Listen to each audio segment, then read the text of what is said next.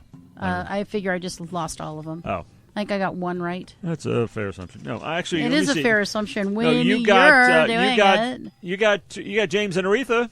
You got JB and Aretha, King and Queen of Soul. That's the Godfather of Soul and the Queen of Soul. Godfather and the Queen. Hey, too shabby. It was Peter Frampton and Pink Floyd you didn't get. Okay. Yeah. PF and PF. Yeah. Which is surprising, because I know both of those very well. Yeah. But All right. Well, for my defeat yet again. I know we're even this time, but I feel like I did worse, and that's okay. But now we're going to go to which I can only assume is Eliani with Moonlight. And Eliani is from Perth, Australia, and she describes herself as R&B, soul, indie pop, and pop. Are you ready for this amazing mashup of styles? Let's go down under. Hell yeah. Killing time by staring at the clocks, wishing I had the power to make time stop. Compatible understatement, loving you, I kinda hate it. Nowhere to go to escape it, but still you are the only one I see, lying in your arms, falling asleep under the stars that love was ours.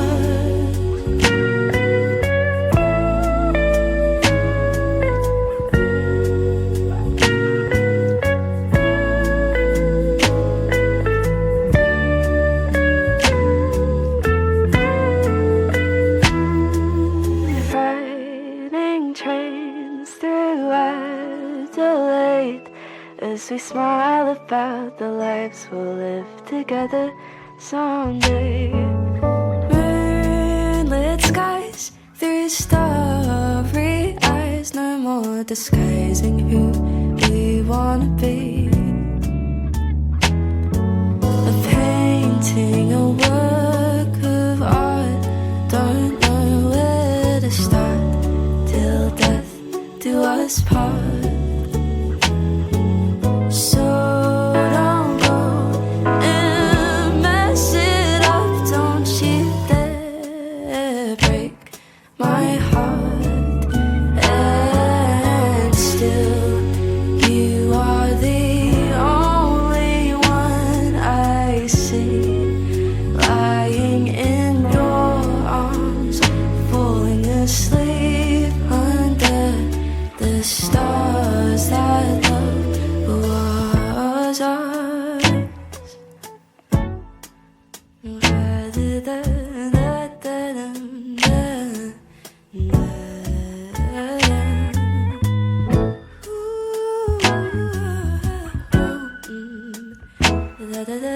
That was Ileani with Moonlight. Now, one thing that none of you know about her yet is that she's 14, and she wrote that song. What? She's incredible. I cannot say enough about her. I mean, such a mature vocalist for a 14-year-old. She wrote that song. She arranged that song. Those are her beautiful vocals. This pure, soulful, I mean, those runs, the melody, the harmonies. I mean, she's brilliant. I can't get enough of her voice. 14 years old to write something like that, to sound like that. I wish I could sound like that now, and I am definitely not 14. She's just incredible, the whole thing. I love it. And she's not on Facebook. She's probably not old enough to be on Facebook. She's not on Instagram. She's only on Bandcamp. Wow. And I feel so fortunate because I looked up the word Moonlight that I came upon her. I just think she's an incredible talent. I cannot believe she's not on the radio. I think she will be. But when you see her, she looks like a little girl. She's a little kid. It's amazing. And I could not believe. I'm looking at her picture and then hearing this voice, and I was just blown away. No, I never would have guessed that was a kid because that's the way 30-year-old women sing today, or try to. I mean, it is very mature, as you said, and the song was so it's so sweet. It's needy and vulnerable, but it's hopeful too. It captures love so well. I'm really surprised to find out it's from somebody so young. It has a real cool kind of a music hall feel to it, and it's a little torchy, a little jazzy. It was just beautiful and stirring, and just made you feel, just give you an affection for the narrator, and super impressed to find out that this is a young person really starting out with a massive talent, obviously, to write a song like this. So congratulations to Ileani, I believe it is, and thank you for helping us to have a good day. She's cringing over here. It's like I did that just to make you cringe because it's 2 o'clock in the morning. Okay, we have to keep each other awake. I really like the fact that she is R&B and soul and indie pop. This is the way R&B and soul should sound to me, mixed with pop. I think this is the kind of stuff I'd rather hear on the radio than a lot of stuff that's out there, and I have no doubt she'll be on the radio eventually. So you can find her on Bandcamp at Ileani, which is ELIANIE.bandcamp.com. And that brings us inexorably to the results. Hell yes or hell no. For this feature, we consider bands determined if we are in for them or out, away. We ask you also to weigh in. We want to know your opinions and what you think. And this time, the last time, the interrogative we pitched in your direction was Pat Benatar, somebody who we all know very well. And I guess I'm not surprised that 100% of the respondents said, hell yes for Pat. Are you kidding? And 0. There were no cannibalistic humanoid underground dwellers who dared to open their filthy sewer holes and say a word again, Pat. Everybody said yes, and nobody said no. And I would certainly have to agree. What do you think? No, I love her. Yeah. We had tons of people who wanted to weigh in on this, and they did want to sound off in the comments and say how much they love her. There was one person who said they love her. They just wish she wouldn't have done the, quote, love is a battlefield, love is a battlefield era. And, again, we said that whole thing. Everyone is going to hate some era of an artist. Get over it. Even if you didn't like the 80s era Pat Benatar, first of all, how could you not? But if you don't, there's plenty of other Pat for you to love, and you need to check yourself before you wreck yourself because she's brilliant. But even they could not say that she wasn't great. They just said, I'm not sure about that love is a battlefield thing. And, I'm not saying it's her best work, but I'm not saying it's something I can't sing along to either. I think the problem with Love is a Battlefield is that millions of people are subconsciously and completely unaware of the fact that they are scarred by seeing the video for that song. It's kind of hard to...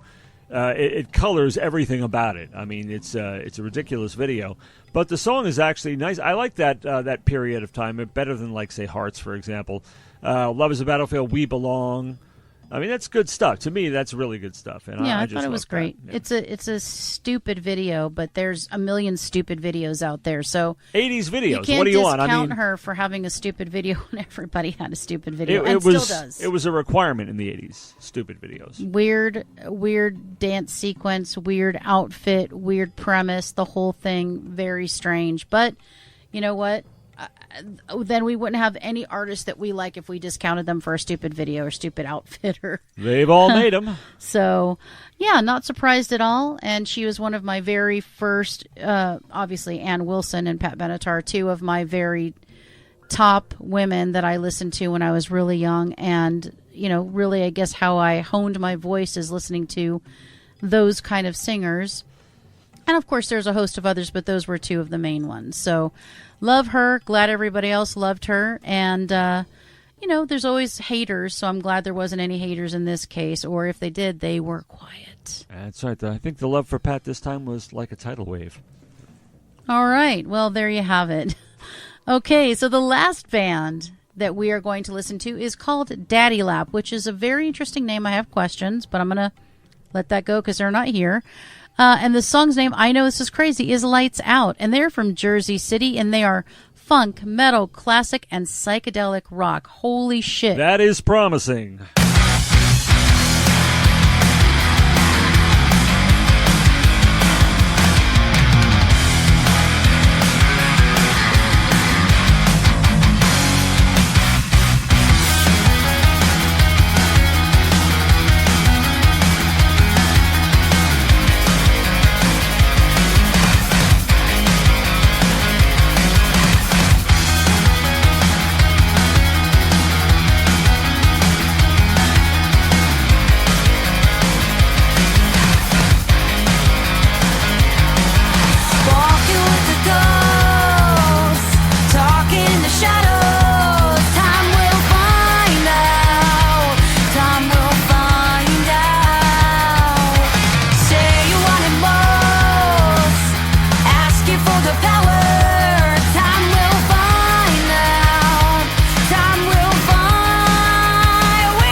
right, Daddy Lap with Lights Out. Well, guitar and drums, yes. The bass line, yes. The chorus is a little punky, and why not? I love it. Lights out. She just, it's kind of balls out there. The male backing vocals I love because they could have just had her harmonize with herself, and I love that they didn't do that. It's different. And the musical break in the middle gave the song enough space to breathe, but then she came back in with that driving lights out, and I really liked it. And, you know, this is, I don't know how to describe her voice. It's, there's no vibrato there. There's none of that. It is like I don't know. It's kind of like a straightforward. Yeah. Kind of just in your face. It's a little punky to me, which I like. I think it works for this particular song, even though they don't describe themselves as punk. They say funk, metal, classic, psychedelic, and I would add punk to that. I would too. Yeah, that's exactly what I was thinking. It certainly has a metal edge. It's a little bit funky, but more punky, I thought. Really classic pop punk, and as you said, the vocal is so elemental and so unadorned. It reminds me of like Suzi Quatro kind of thing. Yeah, exactly. With the well shouting said. Choruses and everything. And it had its little proggy twists every now and every here and there too. Yeah.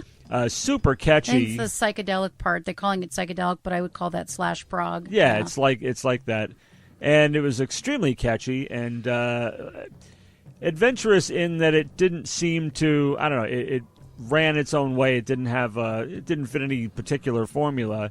And it was just one of those things, and out of the box kind of. It was inventive, and I really, really loved it. It was a hell of a lot of fun to listen to, too. Hell yeah! And so, you know, I tried to find them on Facebook and on Instagram, and I was not able. But you can find them and buy this track and anything else they have at Daddy Lap. That's DADDYLAP.bandcamp.com.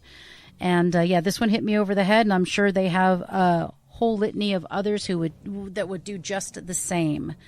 So, well, that brings us to the end of our artists for this particular show. But let's talk about what we're looking for next time. Well, it's interesting because as far as the new theme goes, we're actually not going to have a theme. We have so many off-theme submissions that we simply have to halt our themes to listen to them. I have so many that I need to go back and listen to. And if I can group them into themes, I will. If I can't, then I'm simply going to be presenting some of the off-theme songs. I don't know how long it will take, but I'd like to get through a fair amount of them because they are amazing. And thank you so much for your submissions. Please keep them coming. Anything new, tell your friends that are in bands. Tell other people that we are looking for submissions at bofonair@gmail.com at any time. Yes, we asked for on-theme submissions, but obviously we also we also receive and are happy to receive off-theme submissions, and we will get to them, but we have to exhaust our themes first. So we have done so for the time being, and we will be enjoying some off-theme submissions. I don't know about you, but I'm really freaking excited about this. They're just off theme, but then that kind of becomes a theme in itself, actually. We're just going to let you steer the ship with your wonderful submissions, and thank you for that. So look forward to the off-theme submission shows. And on this chilly California night, what does a puppy need more than to be wrapped up in a neat little blanket, as we will do with the show. Coming up next, Winging It.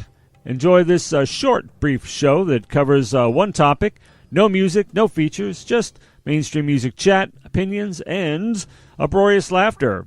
We offer you entertainment every week, and subscribe to our feed is where you can find it at BOAF On Air. That's BOAF, as in birds of a feather, onair.podbean.com. And subscribe or listen on your favorite platform. You can also follow us on Facebook, Instagram, Twitter, at BOAF On Air, all over the place. BOAF On Air, BOAF On Air. And we want to grow our flock, and we need your help. So please share us on your Facebook, Instagram, TikTok, etc. feeds, and show your boys a little bit of love. That's all we ask of you. And, I guess that only leaves for you to say, let's get the flock out of here.